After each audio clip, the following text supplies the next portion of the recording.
Hindi na naman sumipot sa sesyon ng mayorya ng Senado kaya panawagan ng minority bloc. Magbitiw na bilang Senate President si Senator Alan Peter Cayetano. Live mula mismo sa Senado, nangunguna sa balita si Mon Gualvez. Mon, bakit pinagbibitiw ng minorya si Cayetano bilang leader ng Senado?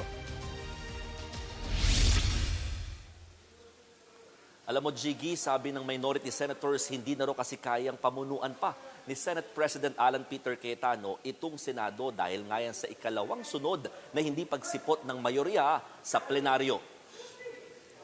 Kaya ang nag-iisang panawagan nga ng mga taga-minority magbitiw na lamang si Cayetano bilang Senate President. Anila, malinaw na pangboboykot ang ginagawa ng mayorya. Narito ang pahayag ng minority bloc. What happened today was a clear abandonment of responsibility, a dereliction of duty, and a blatant disregard of the rules that govern this institution. Because the Senate cannot be made to stop working simply because its presiding officer refuses to lead. Senate President Alan Peter Cayetano should resign as he has shown that he cannot function as the leader of the Senate anymore. At Mon, may pahayag na ba tungkol dito si Senate President Cayetano?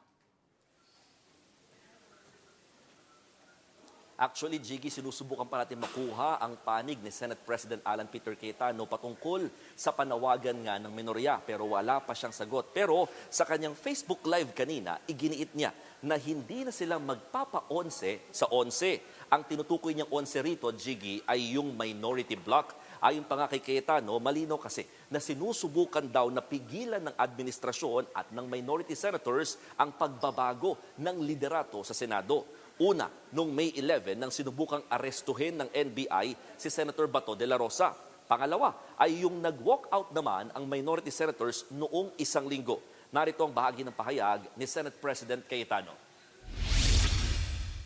Noong May 11, kaya pala nandun yung NBI, kaya pala pinapasok ng mga nasa majority noon at nasa minority ngayon, ayaw nila magkaroon ng palitan ng leadership.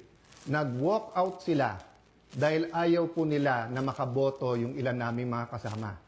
Yun po, sa kanila mismo nanggaling yon. Objective ng walkout nila, sila ang maging majority. At Mon, may paliwanag na bang mayorya kung bakit di sila sumipot sa plenaryo? Well, Jiggy, ayon mismo kay Senate President Cayetano, protesta raw ng mayorya yung hindi nga nila pagdalo sa plenaryo simula pa kahapon.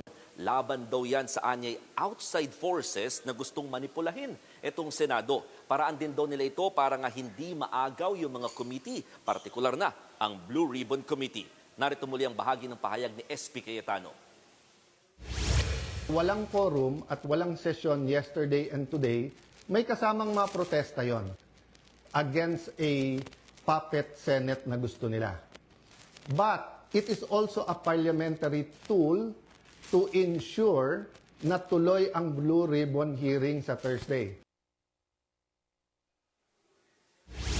Samantala, Jiggy, nagbigay naman ng pahayag si Vice President Sara Duterte tungkol sa mga nangyayari ngayon sa Senado. Anya, dapat daw itong ikabahala ng publiko at ng bawat Pilipino. Dagdag pa nga ng bise, ginagamit ang mga institusyon ng gobyerno at ang pera ng taong bayan laban sa anumang oposisyon. Narito naman ang pahayag ni VP Sara. Good governance does not require the elimination of opposition. Democracy works best when there is a healthy opposition that is free to question. Democracy is not weakened by dissent. Democracy is weakened when those in power become afraid of it. Yan muna ang latest mula rito sa Senado. Balik sa iyo, Jiggy. Yan ang ulat ni Mon Gualvez live mula sa Senado. Mga kapatid, Jiggy Manikad po, pagdating sa mahalagang balita sa loob at labas ng bansa, dapat una sa lahat, mag-follow at mag-subscribe na sa social media pages ng News 5.